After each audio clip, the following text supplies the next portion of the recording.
Welcome to the Paper Labyrinths. I'm Brendan, I'm Nick. and our guest today is Gareth I'm Damian. Gareth. Yeah, Is I don't Damian? know. Oh no! I'm sorry. Is Okay, no, I will. No, you I know will what? remain quiet You're until you're cute. you're It's seeing it. fine. You're seeing us discover how to make the podcast in real time. Gareth Damian Martin, welcome to the show. My pleasure. How are you doing? I'm good. I'm in a unclear period of time that exists after you launch a game, but before you really start making the next one. And I'm kind of just vibing in that period of time, so I'm pretty good.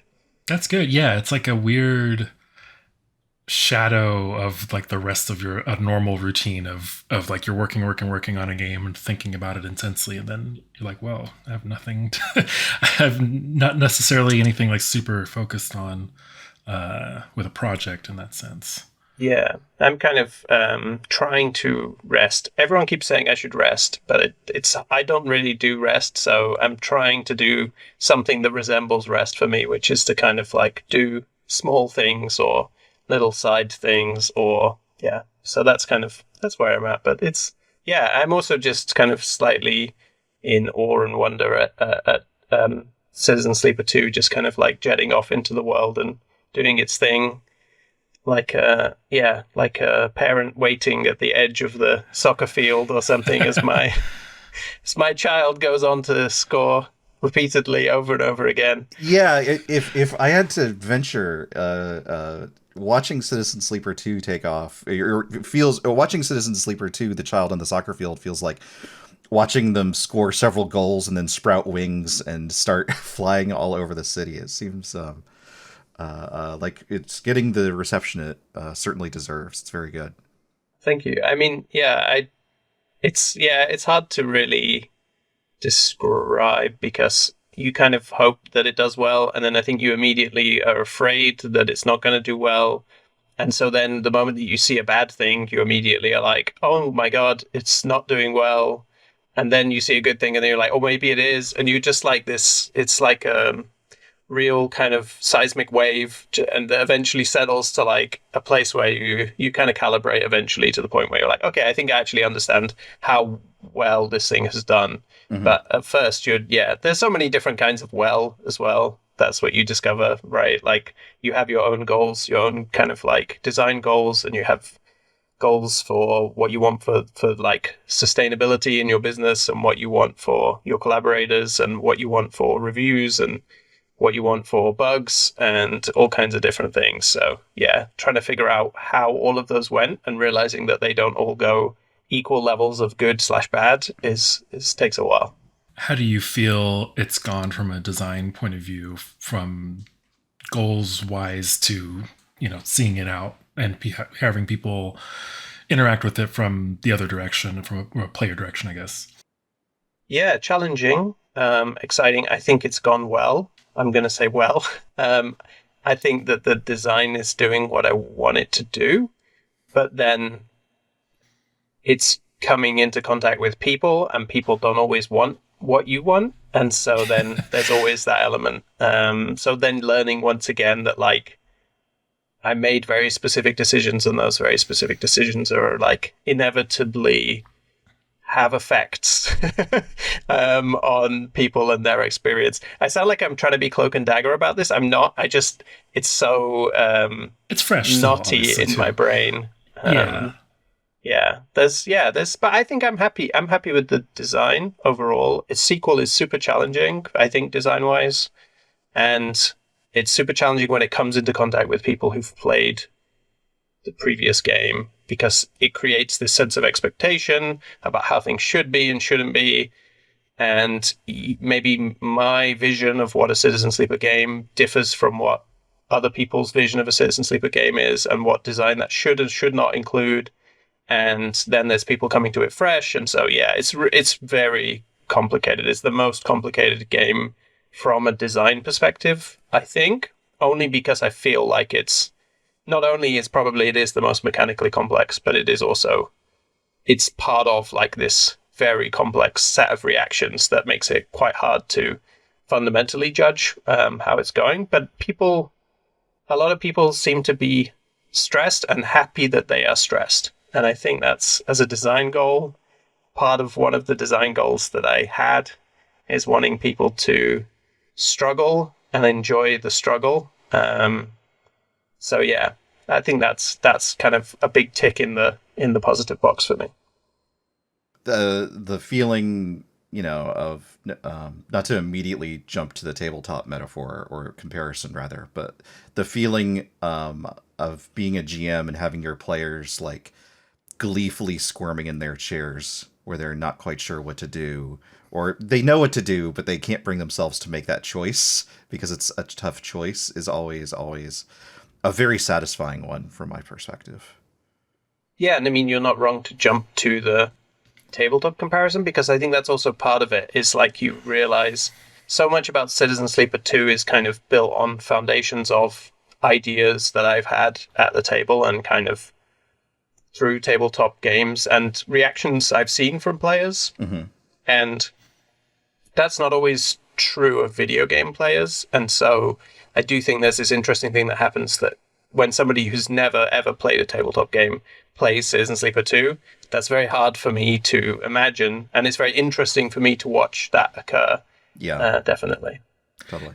I mean, like a video game RPG player, for like I guess a better bucket, right, has a kind of like narrative experience that is very like not linear, but like you're exploring paths, you're like seeing things being presented to you and making decisions. But at a table with a DM, depending on the style, it's very collaborative, or there's no DM at all, right? And I've been watching people play or people react to, I guess, Citizen Sleeper 1 and 2 in both modes and having very different like expectations being met or unmet because their like previous interactions with one or the other sets them up to be like, oh, well, this is great. This is exactly like having a DM in the computer. And then, or vice versa, of like, oh, this feels very, I don't know, strange or just not like what I'm used to, which I guess is everybody.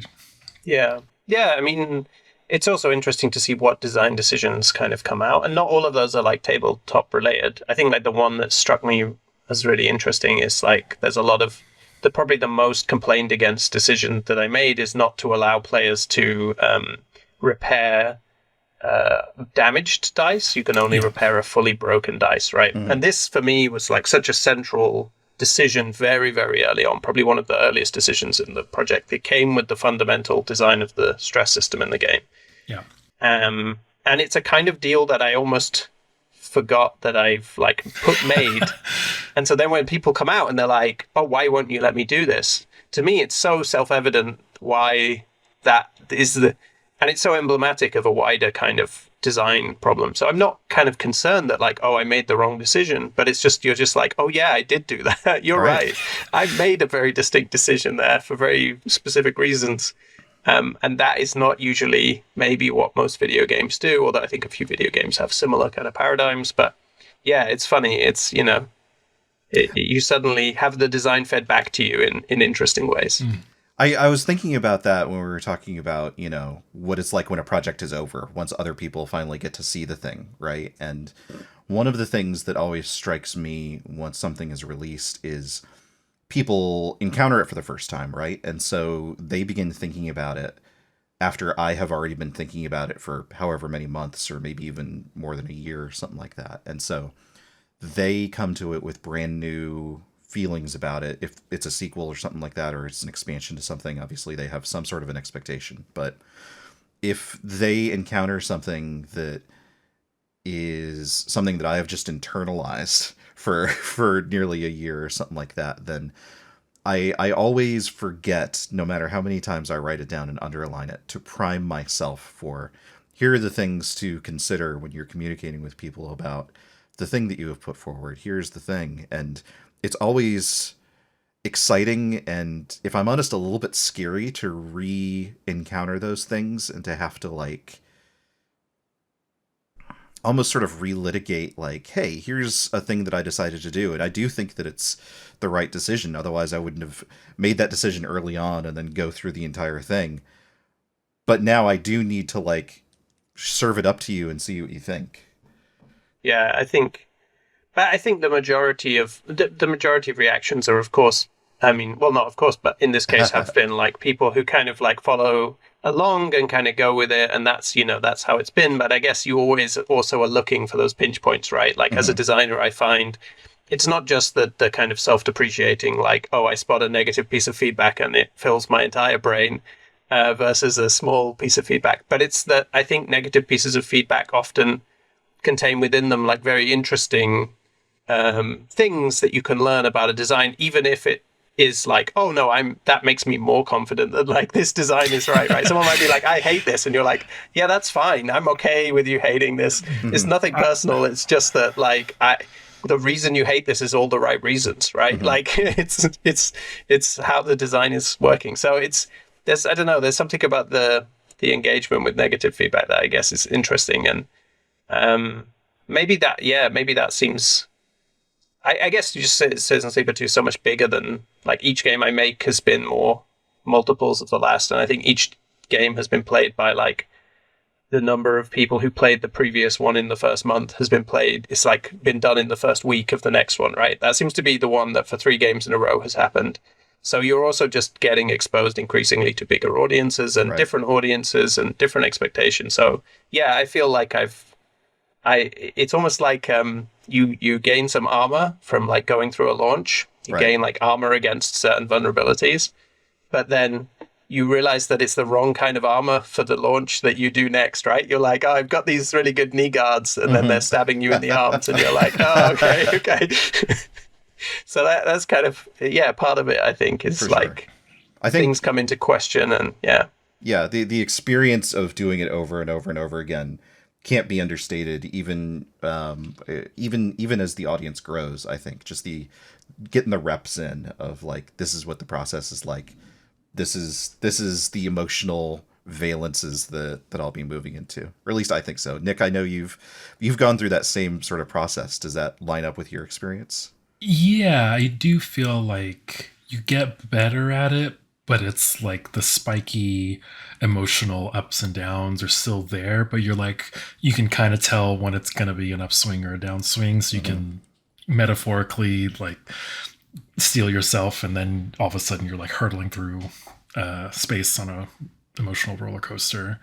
The negative feedback, get the right kind of negative feedback, is obviously something I've courted specifically, I suppose, but it's really been interesting to see some reactions of people who are like, oh, I understand this is like a difficult board game and it's supposed to be hard, and I'm enjoying that. And then other people are like, oh, I understand this is a difficult board game and I hate this, which is the frustrating part for me on that is like, well, people just say it's bad when it's not for them, which is two different metrics that are, you can separate a little bit better than I think most people can. But the stress, the way the stress works in Citizen Sleeper 2, or not the stress, I mean the damage dice being like kind of a negative thing that like really lingers with you, like you said, feels like a very natural tabletop kind of system that you would encounter. Like, here is like a uniformly bad thing that you can't deal with for a while until certain conditions arise. And that feels more digestible, I suppose, or maybe the audience is a little bit more prepared to deal with that kind of rule or mechanic or whatever in tabletop, whereas in a video game, you're, I guess, maybe more used to being able to like, well, I have a little problem, I'm going to deal with it immediately. I can always fix any problem at any time if I have maybe the certain resources or whatever. But in this, you're saying like, no, things have to be bad enough to then do it. And that might come at an inopportune time to justify the or expense. Whatever. Yeah. I think also for me, it was one of my main goals with Citizen Sleeper 2 was to have the player like engage with being unprepared or not fully prepared with everything full. I never really want the player to have full dice health and full like everything, right? I don't want them to be fully stacked in any way, because the emotional experience and the kind of mechanical experience I want to provide. And that was a massive goal with Citizen Sleeper 2, was to think about, okay, what's the emotional experience? And then how can I bring a larger group of players into the Citizen Sleeper emotional experience through mechanical developments that the first game didn't have? So how can I bring along players who it's maybe not enough to just say, like, to have like text that gives them the feeling, but to have like the feeling be reinforced with the design. And so the dice not being able to be fixed is so core to that, because also it moves, the damage moves around because the damage is random based on your stress level and based on the dice rolls. It's so unlikely for you to end up with like fully undamaged dice, because always things are getting like chipped away at here and there. And then also the other kind of key, like, I guess, like very friction heavy design is that when you do heal yourself, you do fix your dice. If you use the like readily available scrap components versus the rare components, of which there are only a limited number of rare components in the entire game, right? There's not an infinite number of like the good health potions or whatever. Right. You can't just go buy them to the store, buy them. You can buy them in some stores, but they only have like one or two. Right. And so then they run out, and then you've used those. There's loads of different ways to get them. You can like manufacture them in certain places, but there's always an end point to all of that. Yeah. And so because of that, when you fix yourself with the scrap components, you take a load of, like, you fill up your glitch meter, and then for days after you fixed yourself, your dice are glitching out and you're rolling these glitches. So by repairing yourself, you've added this additional complication and recovery. And I think overall, like, all of that design was part of a want to engage with like harm and like injury and long-term harm in a way that I think is very uncommon in video games, but maybe common in tabletop games where people have like wounds or things like this, right? Like permanent additions maybe to their character. And so, yeah, I do expect when I make something like that, right, that there's going to be a certain level of friction and a certain level of like bad, quote unquote, bad feedback where people are like, I don't like this, because it's just, you can't do that without somebody being upset by it, right? Yeah, absolutely. Thinking about Citizen Sleeper 2 as sequel, if the first one sort of takes a lot of inspiration from, gig economy, figuring out what your energy level is like when you wake up, what do I have to work with on a given day, what opportunities are available to me, and how can I spend what little I have. The process of like things getting broken, needing to shore up what I have in order to repair them, and then dealing with the glitches almost as like aftershocks of that, really, really struck me as like adding in that feeling of like physical damage, that feeling of physical disability, or needing major surgery or other kinds of procedures or something like that, where there is something that you simply need to have taken care of, and sometimes the process hurts just as much as sometimes the cure hurts as much as the disease, right? And so you don't simply get to like say, I'm going to spend 500 gold on this and my debuff goes away. It is, I'm going to commit myself to this process, and it's going to take some effort to get through it. Yeah, totally. I mean, yeah, it wouldn't maybe not surprise you to find out that I had surgery twice during the development of Citizen Sleeper 2. I actually had the same surgery 2 times because it's the kind of surgery that has to take place. It's relatively simple, and then it has to heal a specific way that takes many, many weeks. And if it doesn't heal that way, they just have to do it again. And so this became like a really, I think, when I started Citizen Sleeper 2, I was thinking about a previous surgery that I'd had. And for some reason, I guess I'm obsessed with waking up is what I've discovered about myself. But like if Citizen Sleeper 1 was about waking up and like having to go to work, basically, then I think Citizen Sleeper 2, I always had this idea of waking up mid-reboot that I think very much came from my experiences of waking up from surgery, and how your body arrives much slower. If you've ever had surgery, it's like you wake up as a disembodied being, and then your body arrives piece by piece. And then actually over weeks and months, your body continues to arrive, right? It's this kind of offset. And I think that became a really important kind of emotional and like psychological experience for then Citizen Sleeper 2. And then after that, I had more surgery. So I was like, okay. Just couldn't get enough.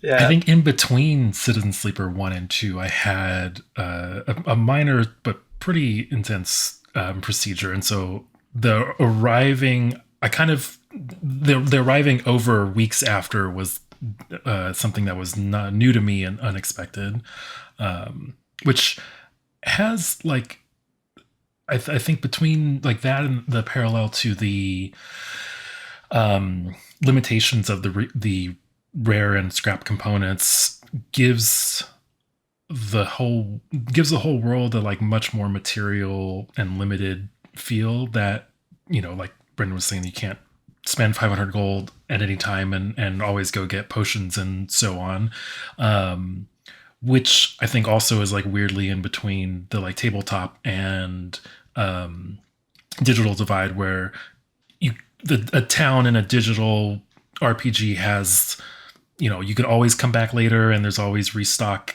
of inventory and things just kind of sort of appear to keep the economy going. It's the reset of the dungeon loop, right? It's like, yeah, I go back to town, I can get rid of my scrap, I can reset all my levels, I can sleep at the inn, and basically the slate is cleared for me to go do the thing again, right? Yeah, exactly. And then in a tabletop RPG, it's much more like, if there's an economy, which is, I think, much more talked about than maybe executed, in as much as like systems design and whatever. But there, the economy is more like, well, narratively, things are happening in this town, and you're much more focused on like what the narrative is going to be doing for the players, which I think is more interesting if the player is limited in specific ways. Mm-hmm. Well, I mean, Citizen Sleepers, both games are a kind of reaction primarily to my experiences with Blades in the Dark. And I think one of the things that Blades in the Dark has, which is probably the worst rule in the whole of Blades in the Dark, is like the original healing rules, which are incredibly restrictive. So basically, it's really likely that you come off a score in Blades in the Dark and you basically can't actually heal enough stress, and then you probably get sucked into like a problem because of your vice. You like overindulge, and it's really great. But I think they later adapted the healing rules because they were way too punishing. But I think there was a bit of that spirit to that experience as well, like wanting to explore this kind of, or like being aware that design existed, right? I think in a lot of cases, like for me, it's not that I necessarily like replicated exact tabletop mechanics. For me, it's like a series of permissions that tabletop gave me to try to then use those in video games, to just be like, oh, you can do this, and you can have like a stress system, and you can have this like, and it just, it's a whole pile of design things that I've seen in tabletop, and I'm just like, why can't we do these in video games? And then trying to find ways that they can actually work for a video game, right? Because they don't one-to-one translate, but it's a really interesting design space. At least I found it really compelling, especially making the sequel, is like knowing that I've already set up that paradigm for people, and that's already a part of the identity, is being able to like push that and say like, hey, what are some of the more like knotty and difficult bits that come with tabletop games that could be really fun to bring? Like, what are the really exposing the player to chance in more extreme ways, but also still giving them agency and control in other ways. So that became, part of the design process. It's almost like having the players back to your table after you've done the first score and you've taught them all the starting mechanics. And now you can go like, okay, well, now that you know that, we can start doing rep and heat and stuff like that. Yeah, right. Yeah, I mean, those things, are in some cases unnecessary, right? Sure, yeah. Everyone has one Blades in the Dark rule that they leave out when they teach it to their table. Yeah. It's probably hold. Hold not often used. Nick, have you played Blades? I have not played Blades. This is probably a very large gap in my recent... I'm familiar with how it works, but I haven't actually sat down and played it yet. We'll fix that. We should fix that. Yeah.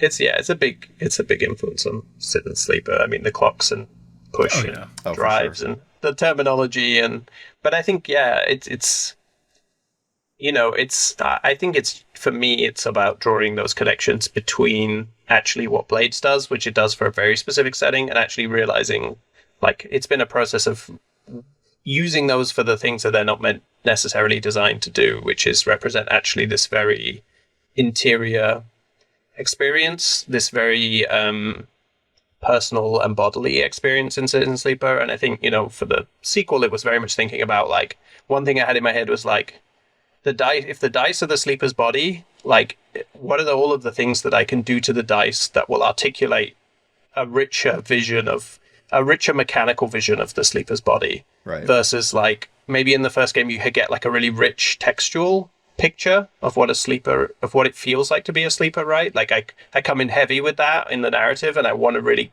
get that in your head, like, your body is weird and you have these disconnects, and I articulate the very small nuances of that experience. Mm-hmm. And I think for the sequel, I was like, what if those nuances were also, like, mechanical and occurring in the dice, so that people got to learn, like, oh, this is how my body works. When I fix myself with poorly made materials, I struggle to, look after myself for the following 5 days. It's the way we talk about our own bodies, right, as humans. Mm-hmm. Like, oh yeah, when I drink, like, more than 2 pints of beer, Mm-hmm. I have to, like, do this, and this, or I have to do, it's, so for me, I wanted that, like, storytelling, mechanical storytelling around the body, that I think, I hope the game kind of achieves. And that was another big part of, like, using those Blades tools, which are meant for something quite kind of dramatic, but to use them for something, like, much more personal. Totally.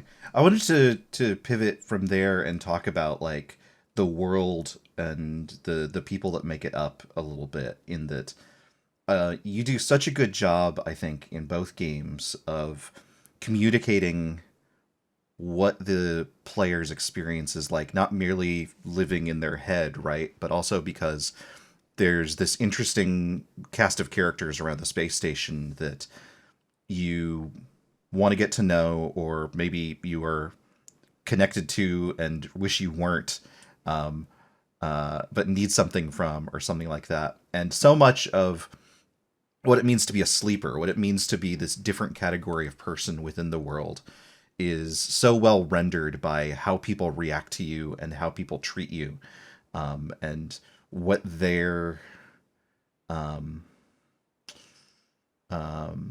perspectives are on you and your body and what you represent, right? And I guess the question there is, like, does, tying that a little bit to the tabletop experience. So much of what the tabletop experience is like the, taking for granted that it's a typical one, not a GM-less type experience or something like that. But you have a GM who sort of inhabits, like, I'm going to be the shopkeeper, I'm going to be the big bad guy, et cetera, et cetera. And then you have the energy of the different players around the table. But Citizen Sleeper and Citizen Sleeper 2 are single player games. And so can you talk a little bit about, like, how you translated some of trying to get the energy of a tabletop experience within the world itself? Yeah. I mean, that's such a big thing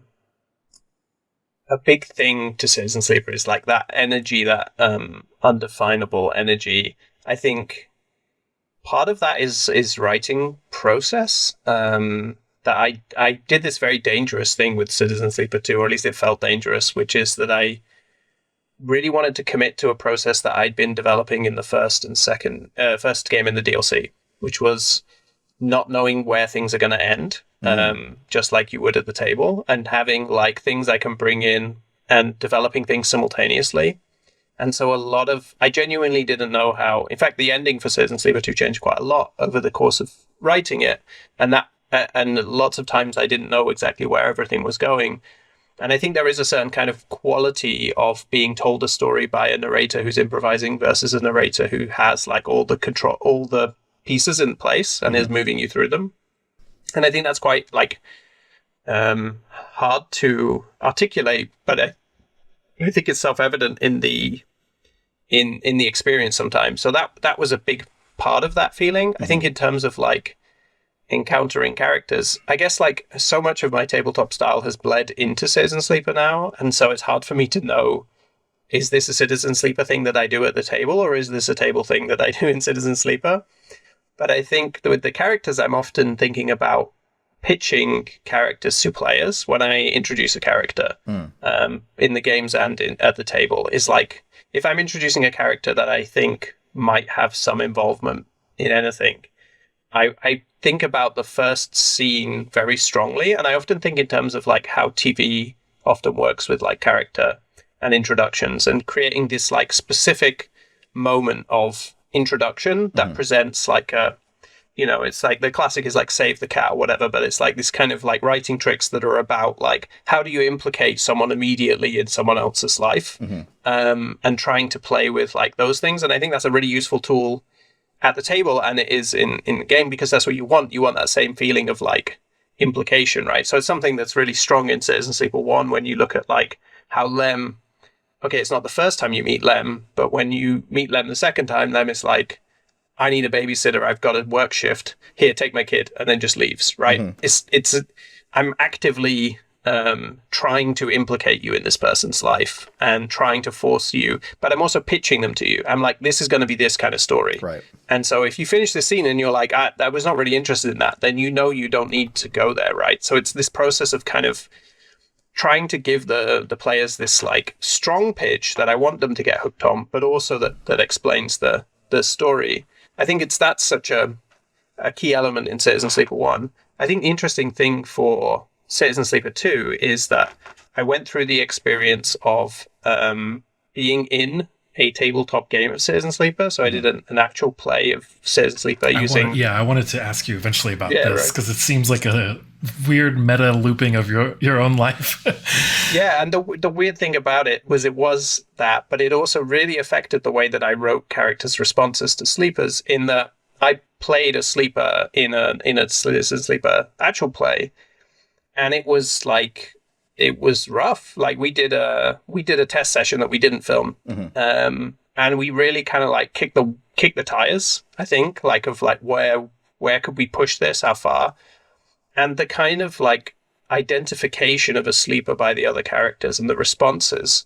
It was we had a big discussion after between the GM and the players, me, about like where we were comfortable kind of having the sleeper be like identified and be like racialized and be like, applied all of it and have question asked of them and play out these kind of processes that are also have strong connections to, the experience of real people, and certainly that experiences of being queer often like have this experience of being identified and so yeah, there was so much nuance that came out through that. And so actually that actual play gave me a lot of material for kind of thinking about how valuable. I think it was something I was a little afraid of in Citizen Sleeper 1, but I think for Citizen Sleeper 2, I gave myself a bit more license to have characters respond in that way. And, there's like one especially nasty character in Citizen Sleeper 2 who like basically treats you like a robot in a really like particular way. And I wanted to keep that fairly rare and kind of cover that, like shade that a bit, because the players can't back out of that. I don't want to surprise them with... Sure. People always tell me, or not people, but some people say the Citizen Sleeper game should be nastier, and I very much don't agree. I don't want to create a space like that.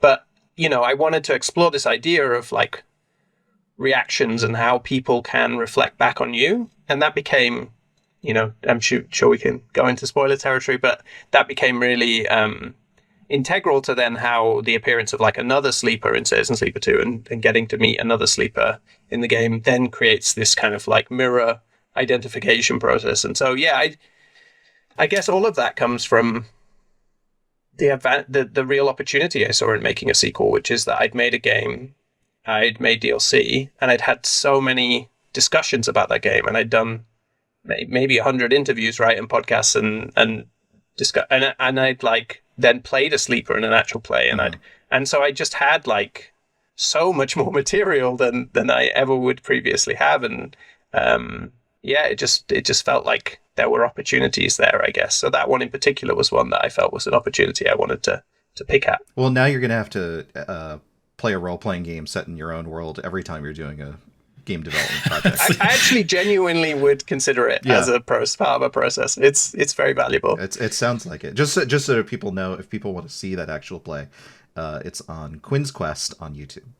I think running an actual play of your own world, maybe even privately, is probably a pretty fun and interesting way to flesh things out. Because I think like talking about you pitching characters. I don't think I ever asked you this directly, but I got the sense in Citizen Sleeper 1 and 2, like the world is, you present the world through every character, right? Like in different aspects of the world kind of have like a character representation in them, which is great. Has that bled back into how you would do like actual TTRPGs, in physical TTRPGs, I mean, in pitching a character and kind of like establishing, here's a storyline, here's what might happen, or what's the like the stakes of this person and the drama and a story and whatever.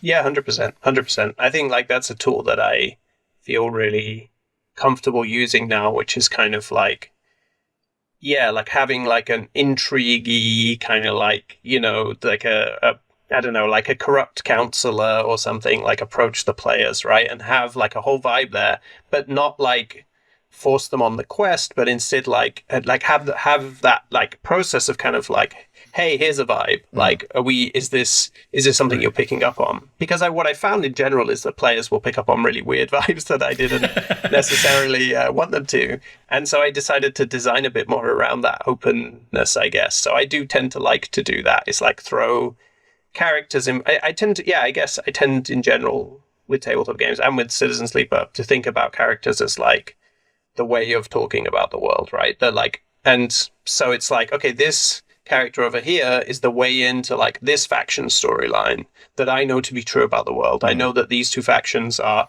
in this conflict and they have this history, but I'm not going to like introduce the faction. I want to introduce like a person who's in an interesting knotty place between there, like, and they're involved somehow, and then see, okay, and if the players give me they want to go in that, then there's like, I can start to open up that story and build around it.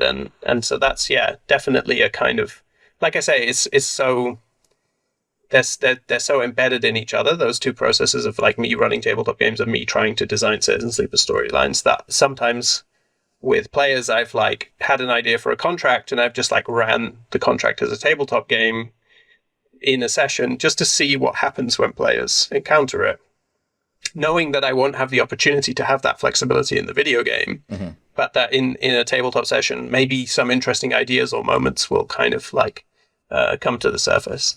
Yeah, when people at a table or players are kind of glom on to some strange detail and then like head off, very orthogonally, is some of the best parts of, playing a TTRPG, right? And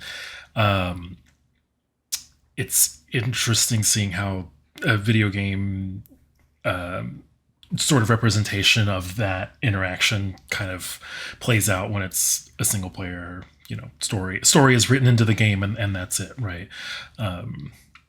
Yeah. I mean, I guess my feeling is that, and this was something that kind of developed over time, is that like, in a way, like people have often say like, oh, making a tabletop type game in a video game is impossible because you don't have like the GM there, right? And you don't know.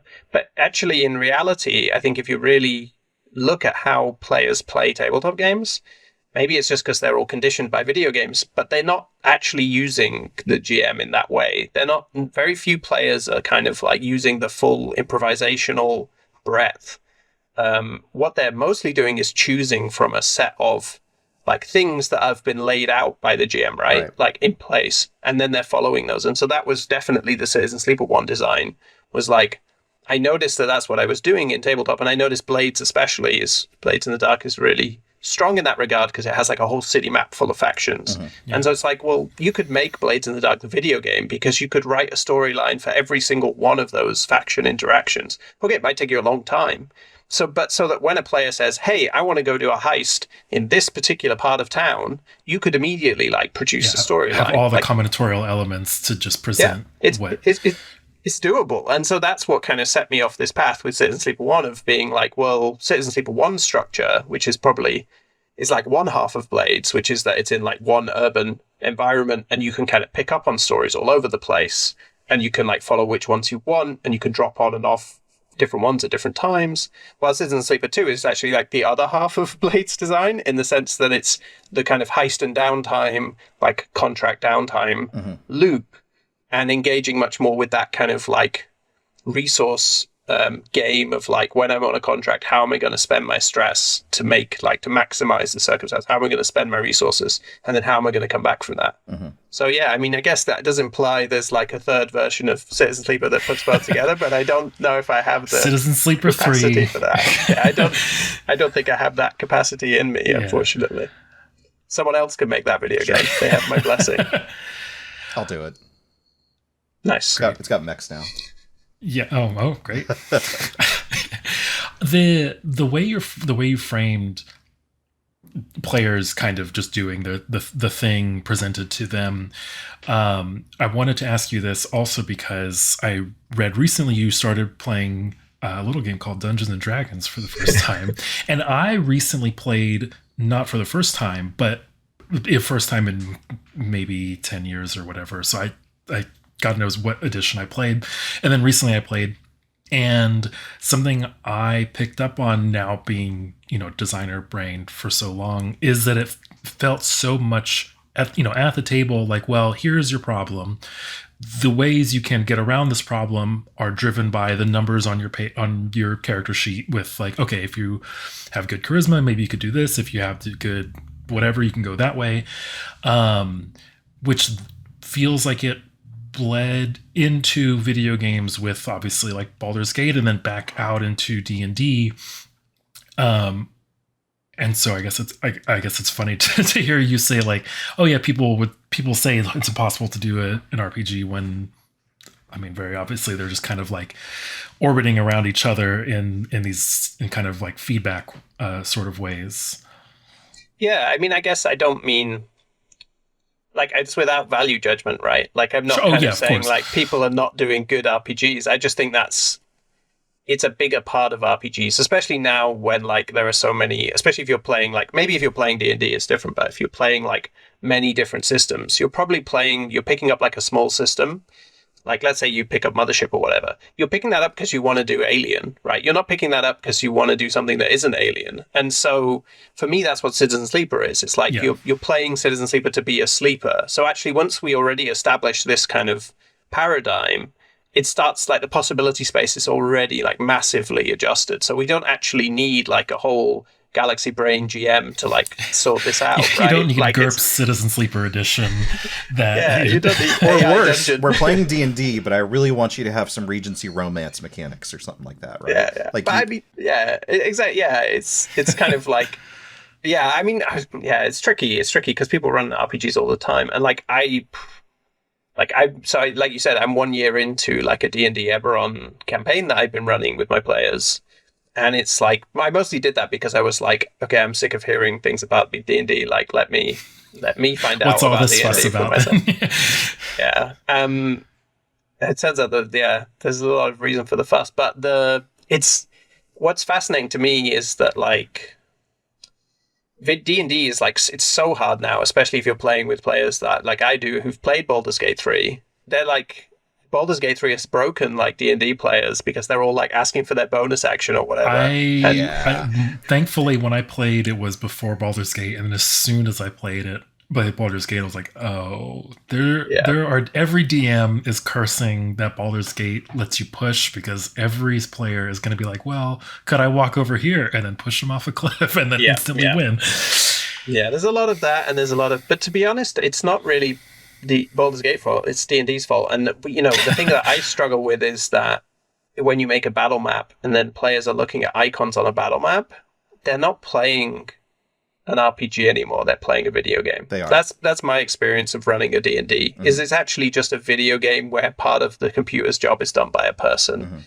And I think that's my least favorite thing about it, is that actually the reason I'm running video like TTRPGs is because I make video games the rest of the time, and it's more fun to like run a tabletop game than it is to build an entire video game. But on the flip side, we've just recently got to like Shan, which is like the big mega city in Eberron. It's like a kind of cyberpunk. It's like Piltover from Arcane. It's great. It's like this big huge floating towers. Floating Tower City. I do like floating towers. It's good. It's good. And what I started doing with my players is actually I just thrown them in the middle of this like real knotty interweaving like counselors screwing each other over, and there's like a revolutionary Warforged movement, and there's like all kinds of stuff going on, and they're just in the middle of it, and we haven't done combat for 2 sessions. Yes. And we're just playing like, they're just playing like a cyberpunk kind of fantasy detective mystery pulpy noiry thing, and so it's not like you can't do that with D&D. So I'm having fun like kicking the wheels of D&D and kind of finding out the places that I like. It's not going to end up being my prime system that I'm like, okay, now I must run D&D for everything, but it's so broad. I mean, I listen to Worlds Beyond Number, right? Like they play D&D like in some other totally different way. I also have watched like Critical Role, right? They play D&D in a different way. Like there's so many ways to play it, and it's such a good education in why video game RPGs do certain things that I think it's really valuable as an RPG designer just to try and run a campaign of D&D for a bit and see what it does. But yeah, it's complicated. But yeah, that was my biggest observation, is actually just like I don't like moving icons around on the battle map because it's just a video game. I spent so long when 5th edition first came out. I ran a long campaign, and I spent so long trying to figure out ways to revitalize combat in such a way that it would be both more interesting but also more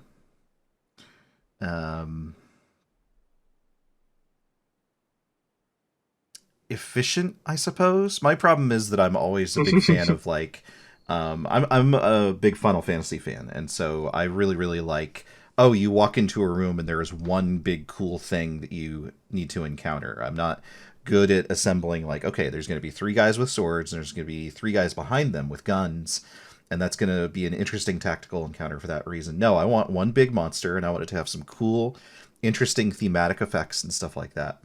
But unfortunately, when you're fighting against 4 other people who are all level 7 and have 4 level 7 brains, they're able to like move in a coordinated way of like, oh, well, if you just use your abjuration spells, then we can whittle it down in like 5 rounds, no problem. And I'm just like, all right, great, cool. Let's just move on to the next dialogue, I guess. It was very, very like, and it seemed to me like the alternative was, okay, well, I can add more stuff in order to give you more stuff to have to deal with, but that means we're going to be here for 3 hours.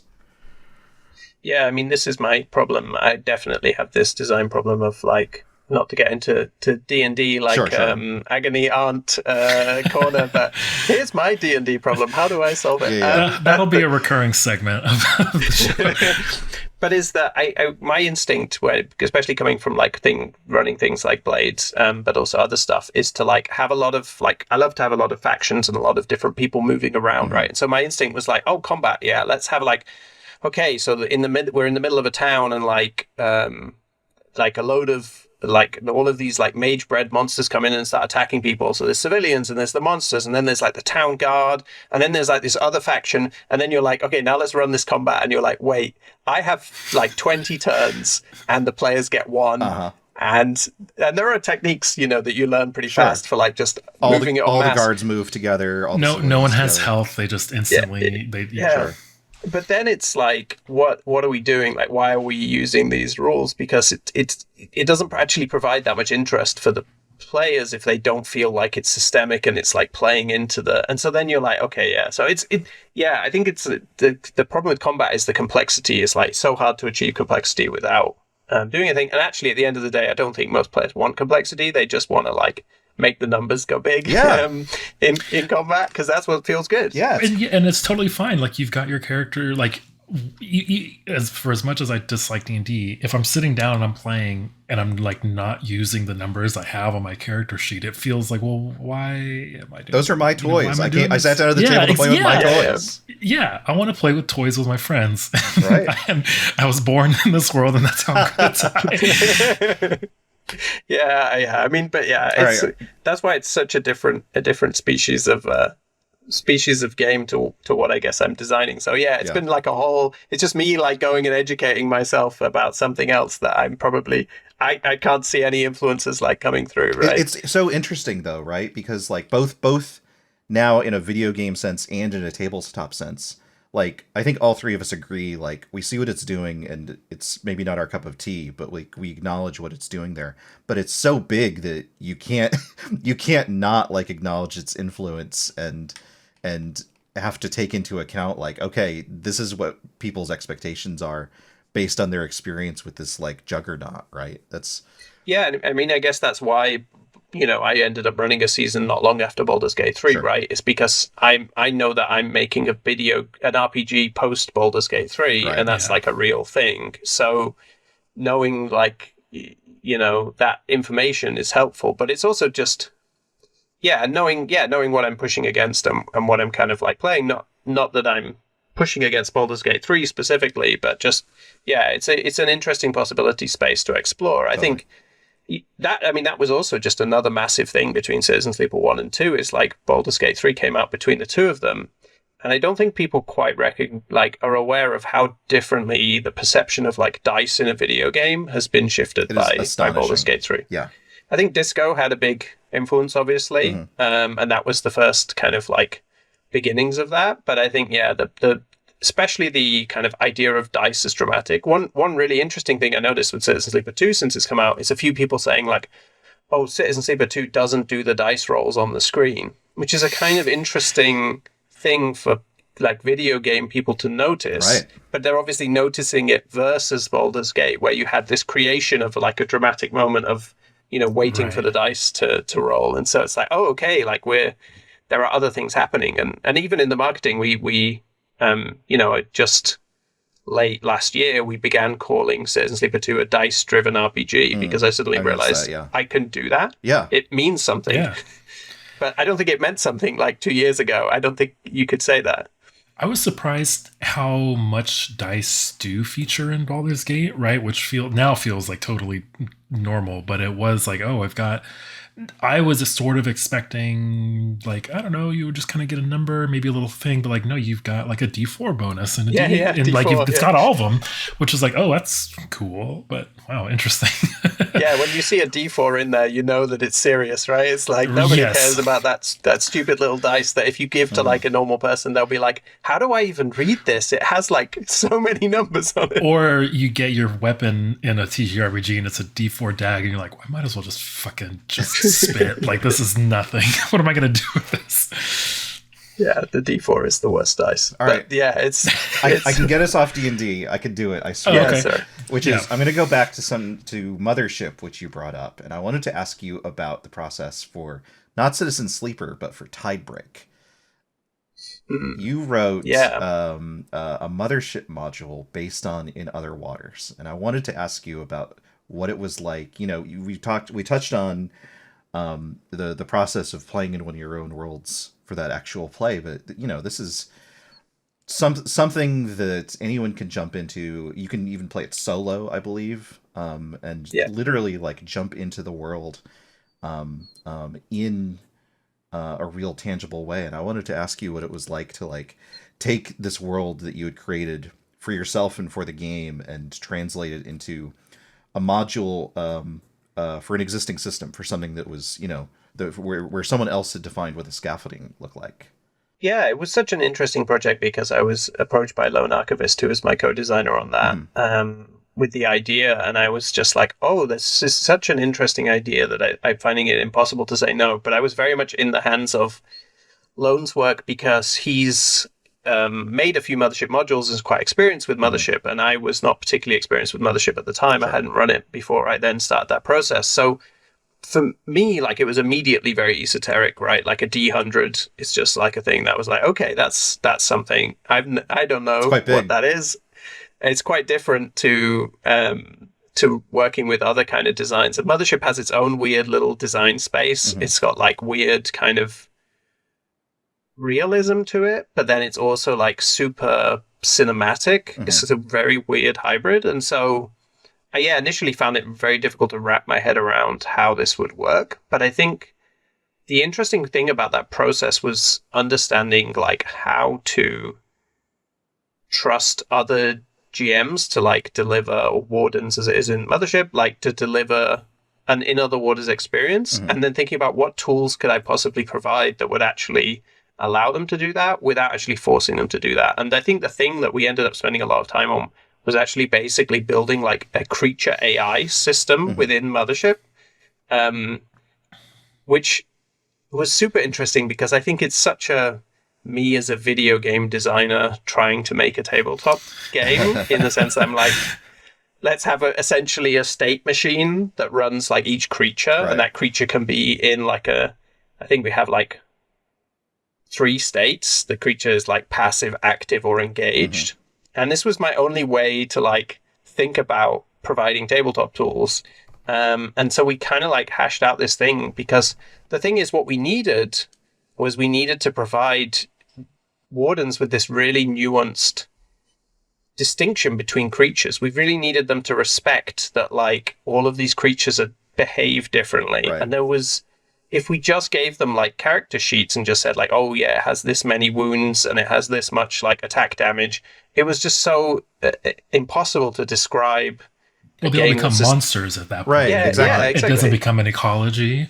It's just a dungeon at that point, right? Whereas I think one of the things that I most appreciated about Tiebreak when it first came out was that it really did have that feeling of like, okay, I'm moving into a natural space. And yes, there are things here that are dangerous, but there are lots of things that, even the dangerous ones, that will avoid me or not pay attention to me or not bother me unless I go poking at them. And unfortunately, sometimes when I go into the ocean, I poke at things. And if that happens, maybe I'll get stung. Yeah, it was such an interesting thing because it ended up being the same thing that I was trying to do in Other Waters, which is how do you make gameplay out of studying creatures and observing things. And it's such a tricky, like it took me a while in Other Waters to kind of like nail down how to do that. And then again in Tiebreak, we had to kind of create this currency that kind of comes out of studying things, and we had to like find ways to incentivize studying. And then we also had to build like supportive structures that are like almost like a combat system for like meeting a creature, and then what do you choose to do, and then how does it respond, rather than just, you know, obviously if I was just running the game, I'd just be like, well, I can just run a science focused game, but we're trying to give people a tool set. So it was super interesting experiment, and we almost ended up making like that's why you can run it solo, because it's got like the tools are so heavy that you can play it solo, and you can like roll on the roll table and be like, oh, this creature appears, and then you can look at like that creature's state system, and you can be like, okay, when it appears, I'll roll to see which state it's in. Okay, it's in active state. That means it's doing this right now. And if I do this, then I can get it into so it's a bit more, you know, playing the system, right? But I guess that ended up being also like a really interesting part of the process. And I think that's also my preference with solo tabletop games, to be honest, is we've also made Cycles of the Eye, which is a solo tabletop version of Citizen Sleeper. And I do like to, I think in solo tabletop make games that are just a little bit board gamey, a little bit like there's a real system there that you're playing. You're not just kind of like making up like a lot based on a small amount of prompts, but you're actually like engaging with some kind of systemic exchange of resource, or I spend this to get this type engagement. And so I think that's what we ended up kind of doing a little bit in Tiebreak, with the knowledge also that like if wardens want to, they can just like use it as advisory, right? Like that's what you suddenly realize is like game design for video games is so paranoid in comparison to tabletop design. You're so like, you guys will know this very well, but you're so like, how can I stop them doing this? And you just not. How do I get them to want this to be bad? This is bad, but they have to like it. But also like, how do I just? I mean, like, people will just do what they can do in video games, right? We have a problem lately with Citizen Sleeper 2 with people like sneaking behind a blockade that's in the game through a bug, and then being like, I can't get back out. I'm soft locked, and you're like what? Like, I don't know what to tell you, my friend. If you were a different designer, you would code in just a game fail state and go, "Oh, sorry, you sneak past the blockade. You're dead." That's it. If I had known the bug was there, maybe I would have. But But yeah, I think that's the thing I also learned through doing Tidebreak, because that was my first experiment with making tabletop stuff, and I suddenly realized like, oh, there is just like it's like it's like what they say about painting and photography, right? It's like painting is like a building outwards, and photography is like a closing inwards, and it feels like that with like tabletop game design is much more like painting. It's much more about like describing the shape from like building it out, while video game design is much more about creating a series of borders and a series of limits around something, because you need those. Otherwise, yeah. And it also fundamentally changes the player's position within that structure, I think. So yeah, it was a lot of learning that I'm not necessarily a good tabletop designer because I'm a good game designer. Yeah. If I am a good game designer. We'll leave that one to other people to decide. Sure, Yeah. sure. There is a board game I have that I played before I think I got Tidebreak, which is the most Tidebreak game I've ever encountered. It's called Far Away, and it's a cooperative board game where you and your other person land on an alien planet and do the material of the game is mostly cards describing this environment.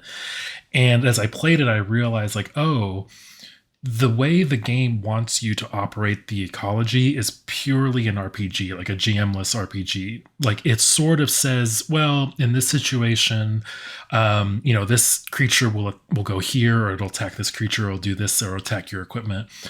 But there are many obvious like ties in the behavioral tree where it won't tell you. There's not like a huge, perfectly thought out UI thing, which I found really interesting. And then playing or then reading Tidebreak, it was like, oh, I see. Like, I think I wish actually we did this more, of having the ecology, like trusting the player to play in that like painting photography boundary of like, well, is this a mechanical thing that is like truly like a system that you're executing, or is this like a story you're kind of saying with this like alive ecology that is more unpredictable but a bit more in your hands, or in the player's hands. I guess I don't have a point specifically, but I found it really interesting pair of games to encounter in a short period of time.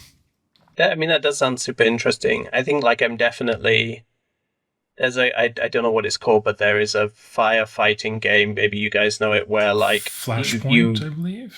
Yeah, probably. That's the only firefighting game I know, so I hope it's it probably is the only one. There's like random like the fire spreads systemically, right? Yeah, it sounds and right. it has that feeling like Pandemic as well, right? And like Pandemic The Cure, which is like a dice-based version of Pandemic, is one that was an influence on Citizen Sleeper 1 and Citizen Sleeper 2 as well, because it has this like your dice have like bad sides that you have infinite rerolls in that game, and the trick is like not to push your luck by like rolling until you hit a bad side. And that was definitely an influence. And I think I agree that like it's really something really exciting in board games where you have this like systemic but I think there's something there's obviously quite a few games with that kind of systemic dice driven stuff, but I think there's something quite cool about creating like a little like read chart for like how this creature behaves. It's definitely one way of kind of creating some kind of agency, storytelling agency, but also agency within the game. I definitely, I think board games, we talk about tabletop games influencing game design, but for Citizen Sleeper 2, one of the things I did was played like the Firefly board game and Star Wars Outer Rim, and I actually wrote my own rules for Star Wars Outer Rim to try and turn it into a single player game, a storytelling game, because that game has all the pieces of the story I was trying to tell, which is, Citizen Sleeper 2 is supposed to be like Firefly. It's supposed to have the ship and crew structure. And I found Star Wars Outer Rim to be really cool design-wise, because it's all about what you have on your ship and like the skills that you have. And it has these really fun like missions that you pick up off cards that are almost like tiny GM like run sequences. Right. There'll they'll be like, you're trying to steal these plans, like the stormtroopers find you, like check this skill, and you do like a dice roll, like as if and you treat the card like a gem, and then it like branches, and it will be like, if you succeed, go to this, if you fail, go to this. These really tiny little missions. And so because of that, I was like, okay, I can imagine how this little playing card could become something bigger that I could write, right, in a video game. Right. But this game is really good at modeling everything else around that. So it's a game where, you're moving around. And so moving is free in Outer Rim, but I like invented basically like fuel rules and like resource rules so that you could play it solo, so that you were trying to make money to like get money to buy fuel to like, and I tested out quite a few kind of structural ideas from Citizen Sleeper 2 within the board game Outer Rim, because it had so many of the pieces just there for me, and it was kind of interesting to play out. The one thing that's really amazing about that game that sadly is not something I could do, or I would love to see done in a video game, is that every no one's done a Star Wars video. No, unfortunately, no one's ever made a Star Wars game. Yeah, and no one ever will. Exactly, not now. No, it's too late. Is that the every crew member in that game and every contact who gives you like jobs and things, they're all just characters. They're all just like these character cards, and every single bounty in the game is for a character who's just in the game. And so when you pull a bounty, it can be for like someone else in the game's crew, another player's character on their ship. Yeah, specifically. That's extremely or good. It can be for someone in your crew, or it could be for one of your contacts that's giving you jobs. Right. They're just, all of them are up, and it's incredible as like just an. I've played Outer Rim and I completely forgot about that. Yeah, it's definitely my favorite part of the whole design. I know. Genius. It's such a like invigorating piece of design. It's just so fundamentally exciting as an idea, and it's the kind of, I guess, design where you're like, what would happen if you made a video game like this, right? Where it's like you're a bounty hunter, but like every single bounty is for a real character who's really already in the world, and it's not a mission. It's actually like, it could be for like a guy that you're already, it could be for Lem and Mina. Oh no! Mina, I'm sorry, I gotta eat. It's such a fun, like I remember when I encountered that playing the game. I mean, I was surprised because it's kind of a sharp-ended bit of design where like, no, you go to another player who's sitting at the table and just like strip them of their character, which is like they've, you kind of build your ship and your crew around like capabilities. 100%. And now I'm just imagining like Hitman, but Diana is a target, and you can do all sorts of fun little like randomizers of things. What was that Mercenaries game called, where there was a whole deck of targets and they were all just sort of out in the world? This is like 2008 or 6 or something. I don't know. I mean, I think sure it's called Mercenaries. Far Cry 2 has something like this, in the sense that you pick a character at the start of Far Cry 2, and who you don't pick, they still exist in the world, and they're one of the like characters that can become one of your allies and also one of your enemies in the game. Like, all of the characters are kind of active. I think a few games have done this, obviously, like usually at the high level, right? Like very expensive games. There's obviously like Nemesis System and stuff like that, which has elements of this. But there's something about the cleanliness in a board game, right? Where it's just like, all the character cards are potential bounties. It's so clean, and it's so just like, you deal with it, players. Like, we don't have to deal with this. This is 100% your problem to figure out. Yeah. So that stuff's cool. But it's just funny that like, board games, I think, they're not often thought of as like big influences for video games, but it's just kind of like, they're actually, for Citizen Sleeper, I talk a lot about tabletop influences, but there are like board game elements in there as well. I think immediately of worker placement games when I think of Citizen Sleeper, right? Like that's it, where it's like, I can go to a certain number of things today, and I need wheat, and I need to buy some horses. I just happen to be in space. Yeah, I mean, someone else here is working on a worker placement video game as well. Weirdly, worker placement was not the biggest influence on the Banished Vault.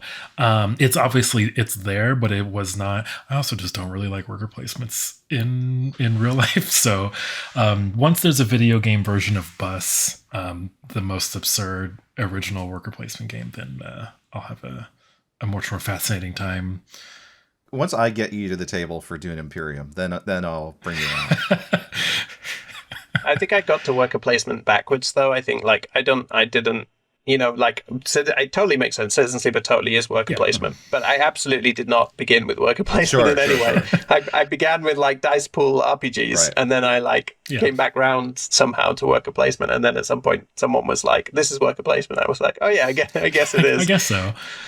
It's I guess it's just like what's all these tools to like represent materials and actions and spaces are like exist on this weird spectrum, and like the it's not nearly as divided as board game geek categories would lead you to believe. I think I'm glad I'm not the only person who was like, oh yeah, I guess it is this other complete different thing that I didn't think about at all, but it's it's true. See, also spoons. Like, I didn't mean it to be spoons, but Citizen Sleeper is also spoons. Yeah, no, I was thinking about this a lot leading up to us talking, because I was thinking about the things that you are literate with and the things that are not literate with, but like you only have the reference points that you have, right? And I was thinking about this because I saw someone talking about Citizen Sleeper and comparing it to Persona, which I would have never in a million years have thought of like, oh, it's kind of like Persona. But it is a little bit like, okay, there's only so many things that you can do each day, and you have to make your choices about what you do each day. And I think, and they are both video games, and there are things that you can play as a single player. And so I don't know that it holds up past that point, but for that particular person, that was the point of comparison that they had. And it was really, really interesting to think about, like, the experience of having picked this thing up without having played Blades or without having played worker placement games, and think about like, what is that like? We already talked extensively about like player expectations and growing audiences and stuff like that, but thinking more and more about like how to frame what it is that you're building using the language that will like frame their expectations going into it. You already gestured at how you can say that something is dice driven now, where we couldn't 2 years ago, and have the kind of broad recognition that Baldur's Gate has now given us in that way. And who knows what will come next. Yeah, I mean, I think it's such a fluid thing. That's why I guess it's really hard to pick on, like what exactly design wise. I mean, I think the one for me with Citizen Sleeper is just the word RPG, right? It's like that is actually the one that is the most kind of contested and complicated. And it's interesting, but I was talking to someone the other day and they were like, well, from your perspective, like, Citizen Sleeper 2 and any other RPG are structurally the same. But what do people spend all of their time doing in RPGs? And it's like walking around, right? And you never walk around in Citizen Sleeper. And I was like, yeah, damn. Like I'm thinking in such a like particular structural way, right? I'm like, I've got a party, you've got missions you go on, you travel around. Like this is everything that is an RPG. But a video game RPG is a game where you move a little guy around with your stick. Right? Yeah. It's like that's 90% of the time spent. And so then you're like, okay, yeah, and I don't have combat. And so then it's like, okay, well, that's the other bit of it. And so then you're like, well, yeah, it's so different when you're a player. And I think players are like, yeah, sure, these games have the same menus, but what does that mean? Right. Like, it means nothing to me. But from a designer's perspective, you're like, no, but that is the game. Like the game is the menus. Even when it's The Witcher, it's still just a series of menus. Maybe the menu is a guy walking around, but it is still that. Yeah. I mean, isn't that like the difference between Disco Elysium and Citizen Sleeper? Well, actually, the difference is like all kinds of things, but Disco Elysium is like undeniable. Like, I don't know, maybe it feels like it gets more of a like, this is definitely an RPG because it looks like a CRPG and you move a guy around, right? But it's like Citizen Sleeper 2 probably has more the structural elements of an RPG than Disco, like as a party or whatever. And so yeah, you can get really stuck in this as a designer, and you really think like, oh, this is what's happening. But players at the end of the day, like they have this like completely opposite perspective on it, and so yeah, you do have to sometimes be like, yeah, how am I gonna make this make sense to people who might just not like be looking at the game they're playing structurally, right? They're just in the structure. They're not thinking about it. If people listening to this take anything away from it, I think I want them to take away, pull out your board games and pull out your tabletop games and use them to come up with ideas for the other stuff that you're building. You got a whole shelf full of tools right there. Yeah, I mean, there are just points where you can just take an experiment, right, and just try to see like how could this go in a video game? It's so many interesting ways, but it's such a complex translation, I think, as well, that like as we've been talking about, it's like, yeah, it feels, I think from an exterior perspective, it can often feel like, oh yeah, that just came across, but it's like, no, there's so many other considerations that are quite tricky, but it's really fun as a process, definitely. Totally. Gareth, thank you so much for taking the time to speak with us. Thank you. My pleasure.